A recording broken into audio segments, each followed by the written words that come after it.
With tears and hugs, Fatma Hassan is welcomed back to her home in Sudan's capital, Khartoum. She and her family were forced to leave because of the fighting between the army and the Rapid Support Forces. The paramilitary group controlled the East Nile area for nearly 2 years. But now that the army has regained control of the capital, Fatma has returned.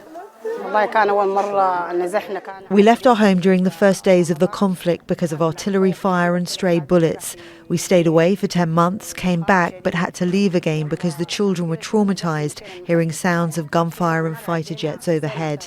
Now that the situation is stable and the army is in control, we hope we can stay and the children can go back to school. She's one of the hundreds of thousands trickling back to areas the army has retaken in recent months. The conflict, which began in April 2023, forced more than 13 million people to flee, nearly 3 million of them to neighboring countries. Mohammed al-Sadiq is returning to his home in Khartoum North. He'd been looking forward to being in familiar surroundings again, but instead, he's found most of his possessions stolen and what's left burned to ashes.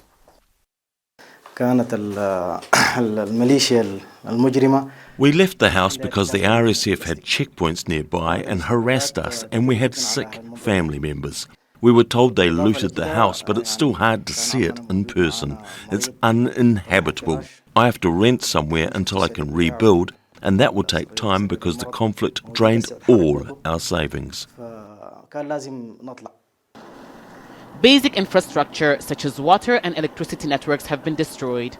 Many homes and schools are in ruins, and there's limited access to healthcare. The damages as a result of battles between the army and the RSF vary from city to city and from district to district here in Khartoum. So while residents may be returning to some parts of the capital, there are other parts that are hard to return to just yet. The army says it's working to clear what it describes as pockets of RSF fighters in Khartoum, one of the 3 cities that make up Sudan's capital.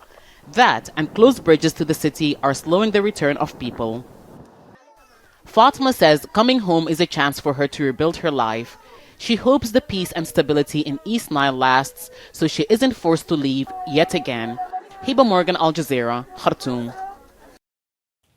Make sure to subscribe to our channel to get the latest news from Al Jazeera.